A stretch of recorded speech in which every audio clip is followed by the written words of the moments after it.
Morning everybody, and another wet miserable day down here at the workshop at the moment. So me and Dad have been out this morning and picked up a new toy. It's going to make my life a little bit easier during shearing. And yeah, we just got over at the shed. We're going to give it a blow off because it's a bit dirty, but I'll show you what we've got.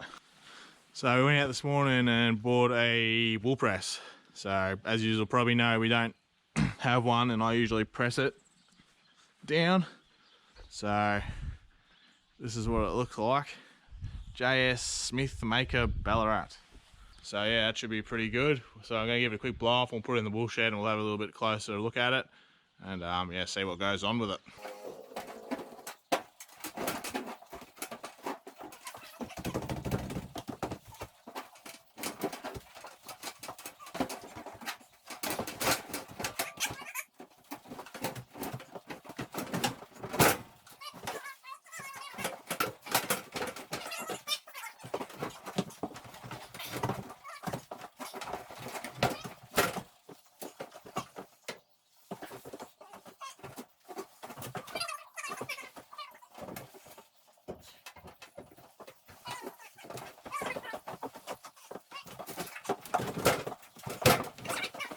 Alright, we just got the wool press into the shed. Yeah, we've already had a little bit of a look at it when we picked it up and when we unloaded it. But yeah, so it's electric, hydraulic, operated. It's pretty old. I don't know how old, maybe like 60 years old, 50, 60 years old, you reckon? So it's obviously done a bit of work, but it should be fine for us because we don't do lots. So yeah, I'll let your Dad have a chat about it and see what he reckons. G'day viewers. Like Cam says, he's old, but it'll save everyone jumping in wool packs and bloody everything else. Couple of little things we got to do to it. Neaten up a little bit. It's on 3-phase power, but I don't know whether we can get that rejigged. Or whether you can just get an adapter, plug into there and get a 15 amp plug to put into the single phase power. I have a feeling one of the other big presses we hired when we were in full flight down here, we did that. But anyway, I'll talk to the electrician mate about that. But I don't know, for the money, it's got a bit of history about it, made in Ballarat. And yeah, it'll be the cat's pyjamas.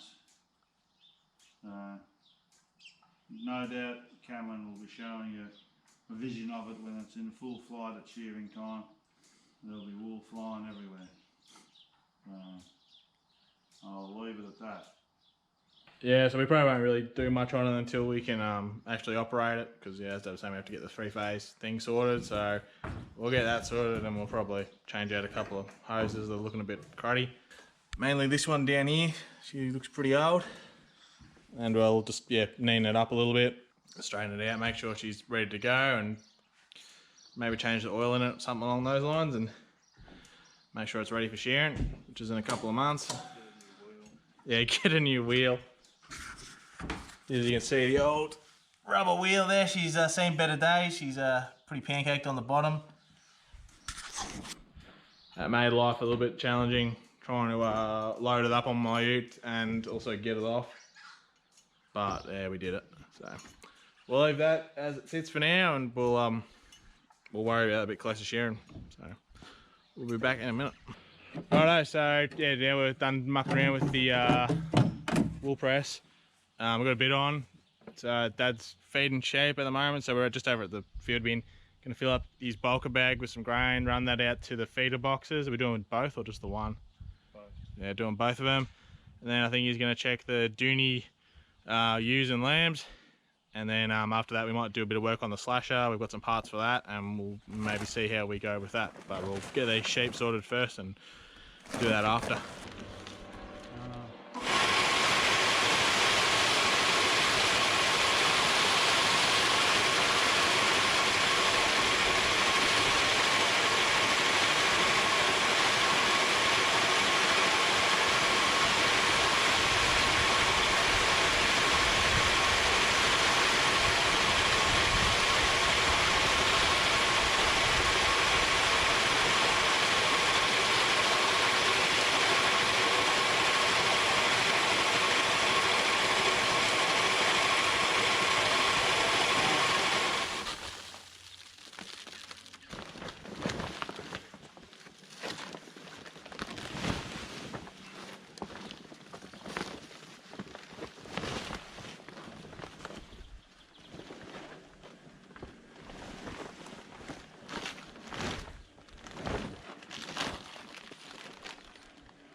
Alright, so I'm just on the quad bike out here with the Dohne ewes and lambs. Dad's just coming up in the tractor now to fill up their bin that we just went past. So I'm just going to slowly drive around them, just check that there's no sheep down and that there's no dead lambs. I think there might be one that I can see, maybe. It might be just sleeping. I don't know, but I think it's dead. So we'll just have a drive around, have a bit of a look, and yeah, just report back to Dad if we have any dramas.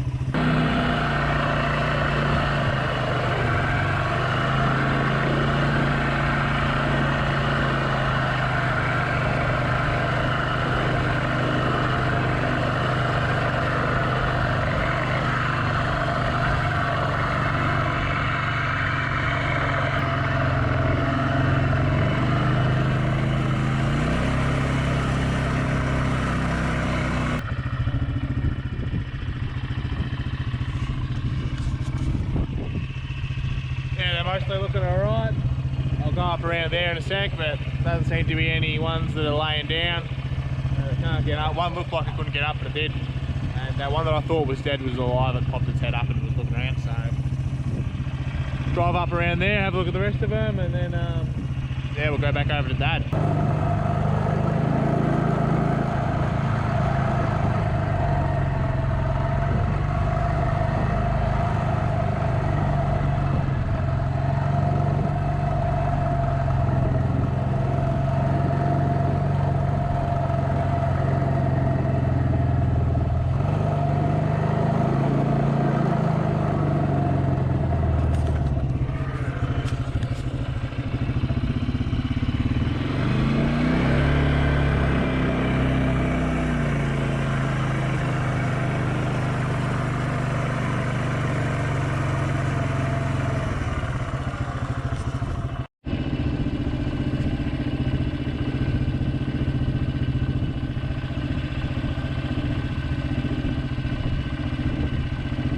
Yeah, so I just finished going around the sheep. They all look alright, no dead ones, a couple of new looking ones.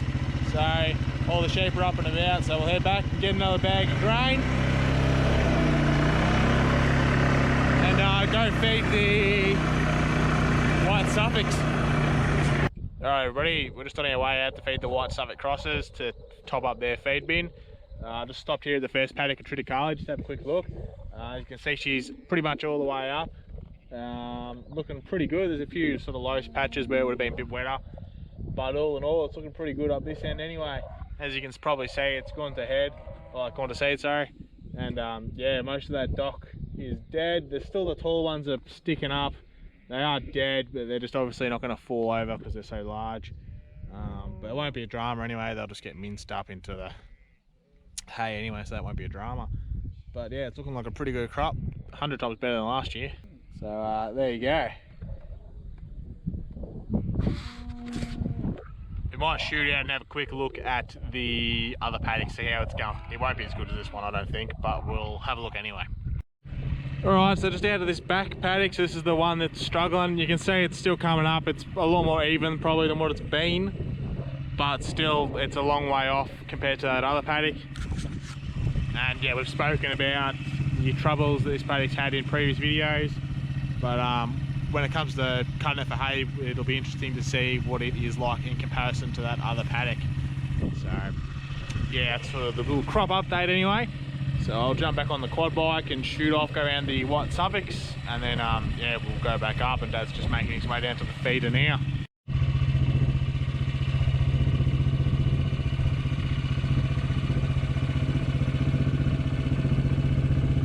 Okay, so just over here at the white Suffolk crosses, and they're lambs. As you can see, pretty much all of them have lambed. They're all up and about. It's a much smaller mob, and they're looking pretty good. So me and Dad were talking before, next weekend we might be going to mark the lambs, and I think if the weather's good, that's when we'll do it. So hopefully we can get some nice weather. We'll get all this mob in anyway, and we'll mark the lambs and check everything out, make sure everything's all good. But yeah, they look alright, so we'll be done and dusted with the sheep in just a minute once we've filled this bin up. So we'll go up there and give that a quick hand. Just up at the feeder bin, as you can see, this one's just about empty. So yeah, got the bulker bag there, we'll fill her up.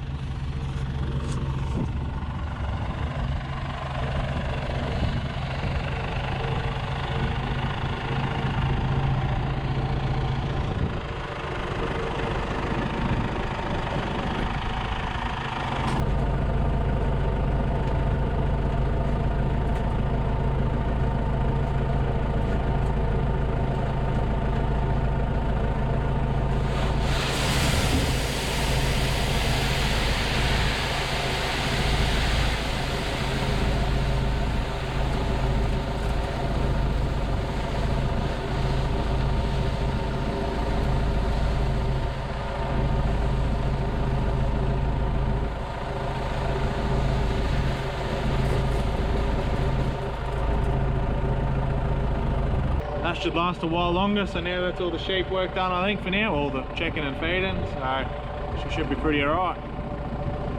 We're going to bring the semi back as well. Just been out here with the white Suffolk ewes, just to bring some spare hay out for them, but Dad wants to bring it back for whatever reason. I don't know if we're going to use that hay up there or not, but that doesn't matter. So we'll hook this up, he can drag that back, and then we'll be back up at the shed.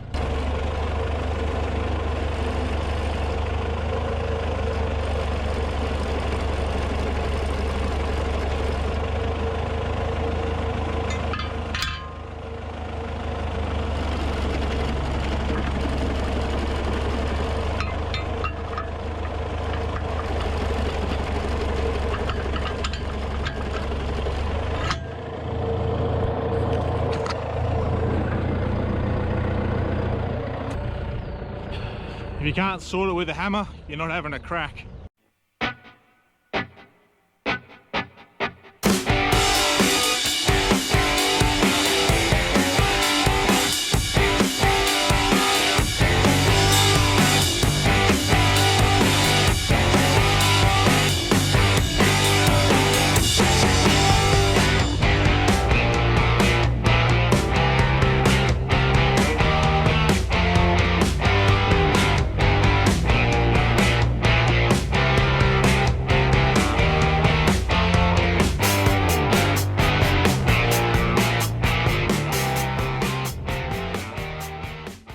Right everybody, me and Dad working on the slasher currently.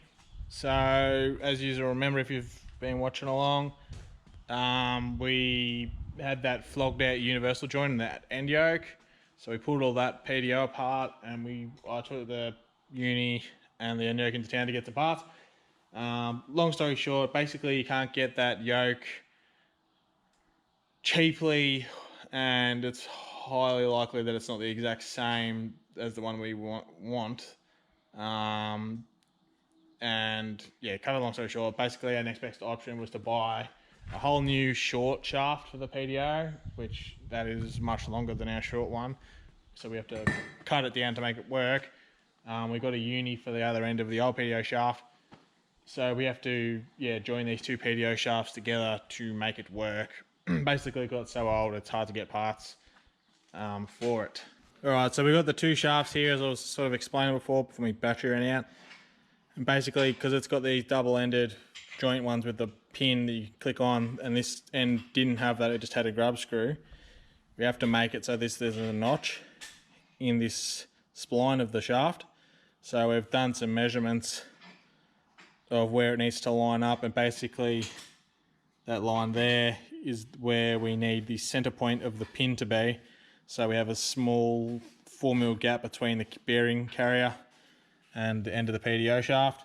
So what we're going to do is we're going to cut a small slit with the grinder down the center of this line down to the bottom of the PDO shaft where the notch, the spline ends, and then file that out with a round file until the pin in there fits perfectly on it, and then we shouldn't have much movement, hopefully none, and then it should be right.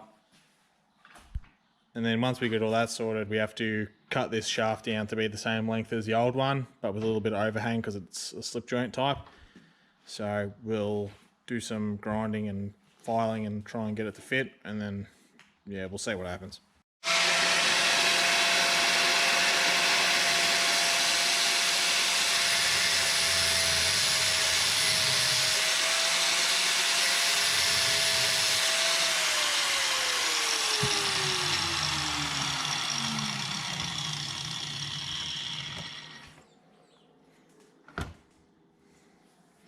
Maybe just go a whisker more at the bottom.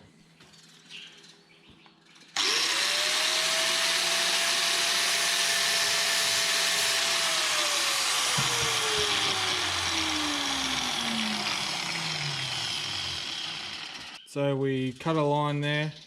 You can see it goes all the way down to the bottom of that spline. So we need to get a round file and file that until it's the width of this pin in there, and then it should work. Alright, so I spent some, well, not even 10 minutes I don't think, filing the spline on that shaft down, and we just slipped it on then to just check that it was going to be on there tight. It seems pretty tight. It may loosen once in use, but hopefully it doesn't. So at least that's sort of sorted, I think. And now we can focus on getting this length right and replacing the uni for the other end of this part of the PDO. So we'll have to measure this up to the length, cut it, and yeah, cut the guard as well. Rightio, so I've got the old uni out of this end of the PDO shaft, so it joins up to the slip clutch. This is where the other end of the yoke is, so it's welded on there. So there's a new uni in this box, so we'll install that in there. And yeah, as I showed, that's all hooked up all right. There's my groove that I filed. It seemed to fit pretty snug. Hopefully when it moves around, it doesn't create too much movement in there. Hopefully it stays pretty tight. So yeah, we still have to cut it, but we might do that tomorrow.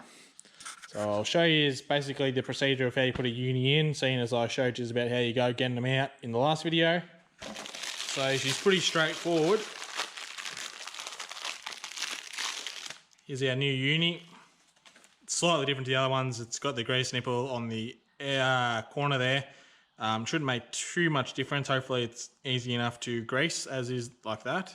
Pretty much the reverse of what we did before. We need to put these end caps, so you can see a bit better there. They're full of little roller bearings and a seal. That needs to go in first. So pull 2 of them off, and you need to be careful that those roller bearings don't collapse or you'll have a hard time getting it together. So with that off, you slip your uni joint in.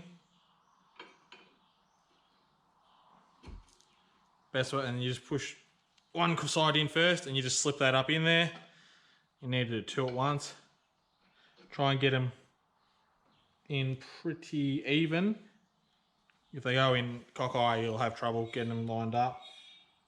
What I usually do is slide the uni halfway across to each what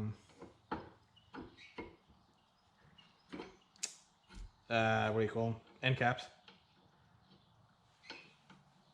So that you can line them up alright and that the roller bearings don't get pinched, but it might not work on this one, which is a bit shorter.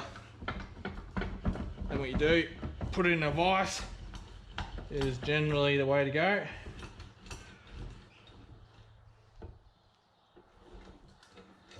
And then you just wind it in, nice and slowly.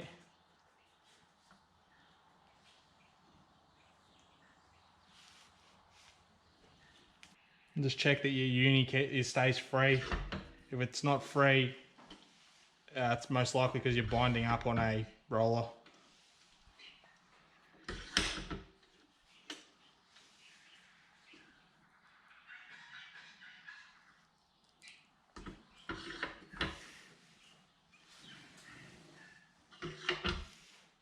Alright, so we've got that in about as far as we can with the vise, and we'll have to tap each end down to get it all the way in, so that there's no gap between that seal and the cross part of the uni,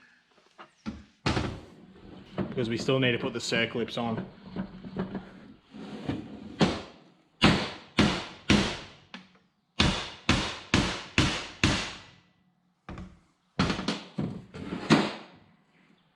Okay, so this end is all the way home, no gap. So now we'll get our circlips, which are here in the little sachet. Should be 4 of those. And then we just need to push them in around the uni, and that stops it from moving. Well, coming out really. Oh, they can be quite tricky sometimes.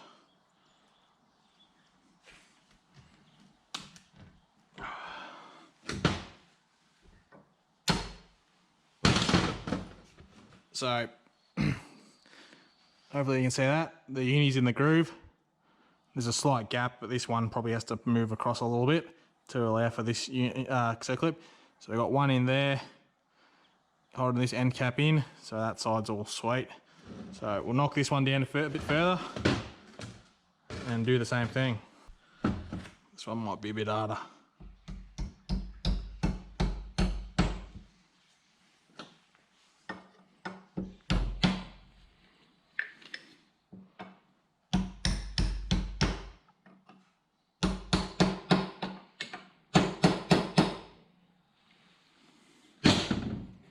Rightio, so that's all in now on this end of the yoke. Nice and free still. Be a little bit tight because it's brand new and it's all sealed up hard now. But once that wears into those seals a little bit, that won't be a drama. So that one was easy enough. So now we'll put it onto the end yoke on the slip clutch. So just the same procedure, just do it on this one now.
Okay, so new uni joint in, nice and tight. All the circlips are in where they need to be. Really all it needs now is a grease. So yeah, that should be okay to grease while it's on the tractor. So yeah, that was, in the end, that was the only uni we ended up having to replace. Obviously because the other two unis are new as a part of this PDO shaft. So that's basically ready to go back on to the slip clutch. We'll have to line all that back up again and make sure we tighten it down properly, give all that a clean. And then, yeah, that part will be done. And then we can move on to slicing the slip joint, and the other part's just out here. So this is the other end. So we'll have to slice that off. You need to leave 3 inches, according to the instructions, of area for it to slip on so it doesn't fall apart when you're using it. And we'll also have to trim up these guards, and one of these might actually have to come off because I don't think it'll fit under the tin plate when it goes back onto that bracket. But that'll be tomorrow's job.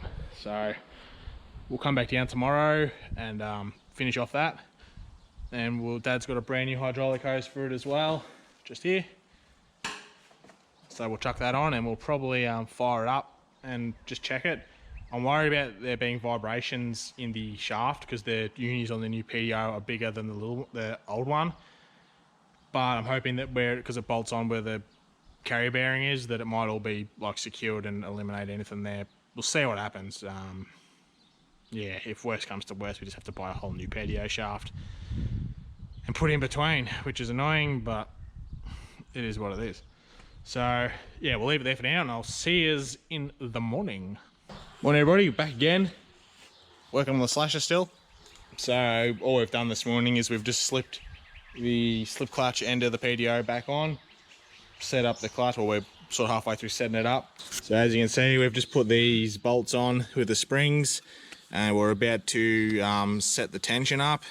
So in the manual it says that you need to set it up, or you're meant to check it periodically, but when you're setting it up you just got to run your bolts in until they're sort of just on holding it, and then you got to get a bar, and they have measurements for how long this bar's got to be. Basically with the bar on there you tie your rotors together so they can't spin, so the clutch is like jamming, so the gearbox is like jamming or whatever. Put your bar in there, and then with 45 kilos it's when the clutch should start to slip, so we have to put the bar in there. It's like nearly 2 meters long.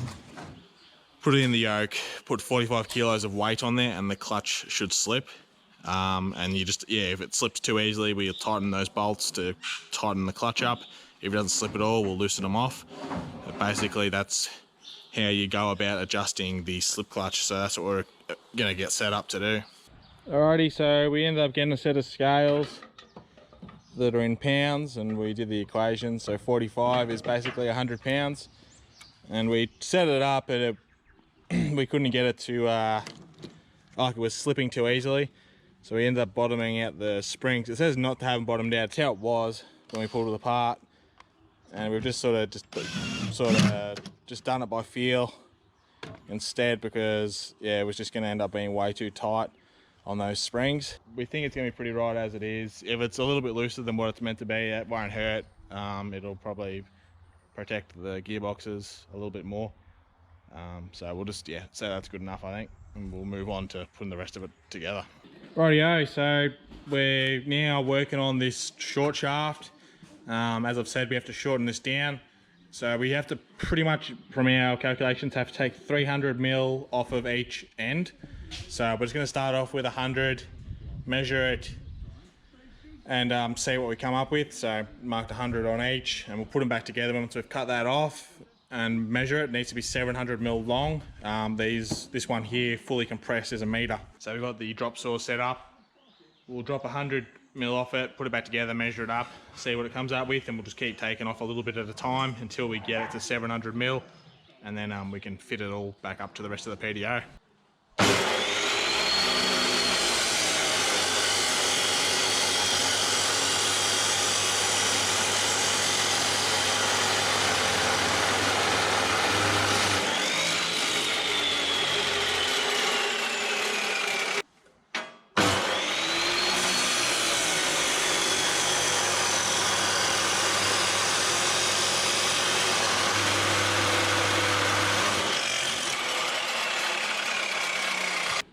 So yeah, as you saw, we just cut the two ends of the shaft, put them back together, measured them up again. There's still about 185 mil difference between the between the old shaft and this new one.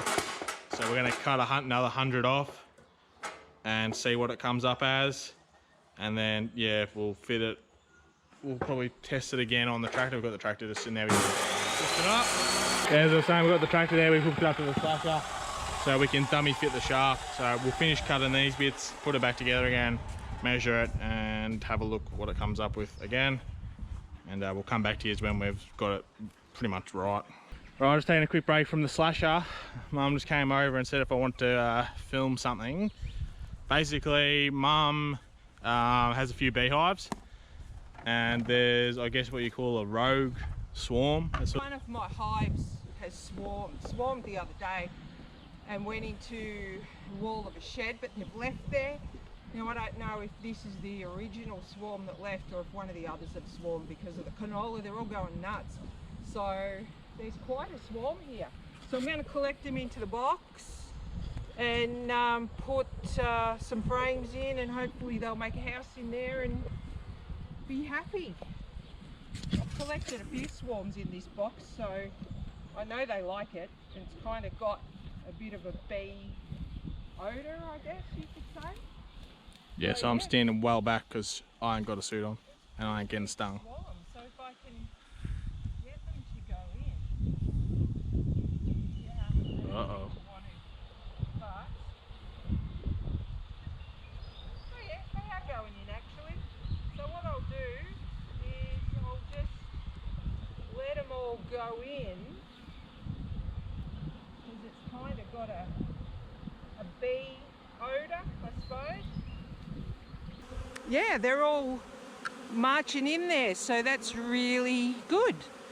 And I put a frame in there so they'll smell the wax and whatever on that frame, and then once they're all in, I'll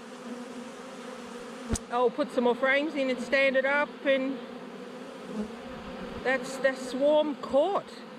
And then I've got to find another hive for them or give them to somebody who has one, because I don't have any spare.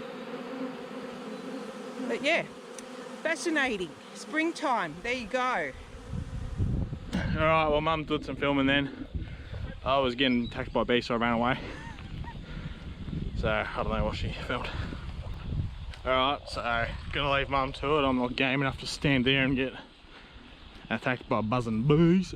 So yeah, something a bit different. One day when she's doing the honey or whatever, like in the honey, we might film something. I'll put one of the bee suits on. Yeah, because she's got about 4 or 5 hives, I think, or yeah, 3 or 4, something like that. I don't know. So yeah, we'll go back down to the slasher and keep working on that.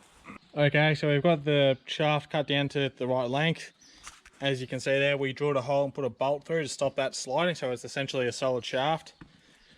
So it's all been greased, it's all set up, it's ready to test. So Dad's going to jump in there, we'll start it up, test it, and see what it does, yeah. So, moment of truth, basically.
What do you reckon? Oh well, for a young bloke and an old dummy, I don't think we've done too bad. Proof will be in the pudding when we go and actually cut some hay with it, I suppose. Yeah, so as you're seeing, it was working there, spinning alright, wasn't really going crazy or jumping around or anything. It looked about what it usually looks like. Obviously it jumps around a little bit because of the that carrier that holds the centre bearing there. It's a little bit loose, but that's always sort of been like that, so that's not a drama. So yeah, now we can put our guards on and yeah, it should be right to go.